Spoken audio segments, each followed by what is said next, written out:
Yes, mwabana umwe ibintu birakomeye. Igisirikare cya Israel cyakoze ibitero bikomeye cyane ndetse cyasambaguje ibibanza bya gisirikare bisanzwe bikoreshwa n'ububiko bw'ibisasu bya misile mu gihugu cya Iran. Ndetse hagato igisirikare cya Israel gitangaza ko mu gitondo kuno munsi ko Iran yashatse kurasa ibisasu bya misile 30 ndetse kivuga ko ibyo bisasu hafi ya byose byashambagurijwe mu kirere cyangwa se babishwanyagurije mu kirere, ariko hari byabacitse ndetse ibyo byabacitse bitana abantu n'ibintu nk'uko bivugwa n'umuvugizi wa Israel Defensive Force. Humvikanye ibiturika mu bisagara bya Tel Aviv ndetse na Jerusalem. Bityo rero ishyirahamwe rishinzwe ubutabazi muri Israel rivuga ko abantu 5 bakomeretse gakeya, ari bonyine bakomeretse ku buryo nyine bashobora kwitabwaho, ndetse bakaba bakomerekeye ahantu haparika amabisi hagati muri Israel mu bitero bya Irani.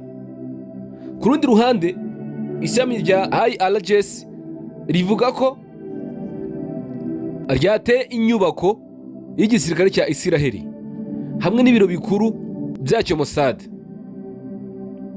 Ibi ngibi niko bitangazwa n'ibonesha kure yo muri Irani, ndetse ibi bikaba byatumye umuyobozi wa USA Donald Trump asaba ababakomurwa mukuru wa Irani ko bahunga bakiri bazima. Hari bamwe bumvishe akamo kiwe cyangwa se imvugo ye, mu gihe hari n'abandi bumva ko badashobora kuva mu gisagara.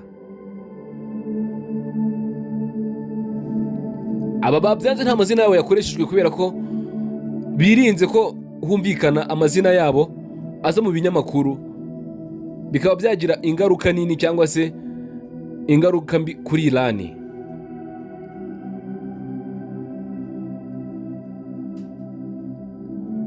Arashahungiye muri Armenia, avuga ko yavuye Tehran hafi saa 2 z'umugoroba ku wa mbere, akaba yaranyuze mu gisagara cya Kazvin. Ariko kandi avuga ko urugendo mu bisanzwe rwari gufata nk'isaha imwe cyangwa se isaha n'igice. Urwo rugendo rwo gufata amasaha nacyo rwamutwaye amasaha hafi 5. Ni menshi cyane.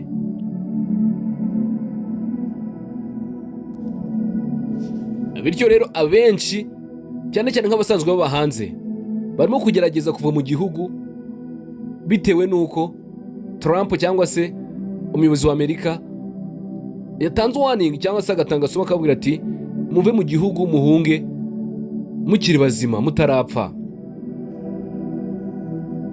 Bamwe bati ubwo Trump yasabye abaturage kuva mu gisagara cyangwa se guhunga mu ijoro ryakeye, bisa nk'aho abantu benshi byanga byakunda bagomba guhunga.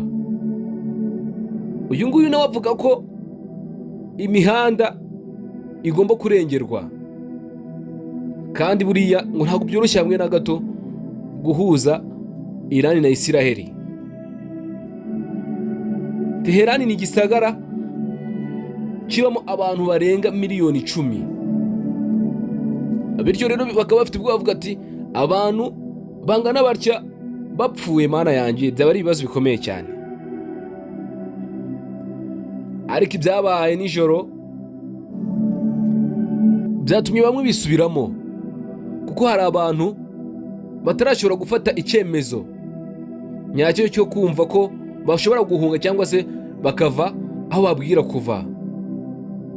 Ndumve ko ibyo byoroshye, habari kugerageza gufata urugendo n'imodoka, ndetse hari n'abatagira amafaranga yo gutega bari kwiruka n'amaguru.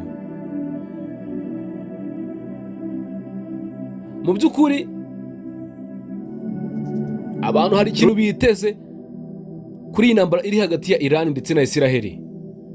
Abantu barimo barahunga, ariko na Trump akagafatamo akavuga ati muhunge mw'abantu mwe muva aho hantu bitarakomera. Abantu biteze ko hari ikintu kigiye gukorwa gikomeye cyane, nibura gishobora kubahereza amahoro cyangwa se gishobora gutuma hagira abantu benshi baburira ubuzima mw'iri vurunganya.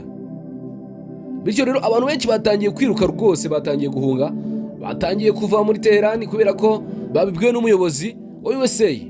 Byanga byakunda barimo baravuga ati aba bantu bashobora kuba bafite amakuru y'ibintu bigiye kuba. Ibyo rero nibyo byatumye bahunga rwose. Ubu abantu bakwiye imishwaro bari kwiruka bari guhunga, ariko se abandi bakibaza ngo ibi bizarangira ryari? Intambara hagati ya Israel na Iran ko ari intambara imaze igihe kinini rwose.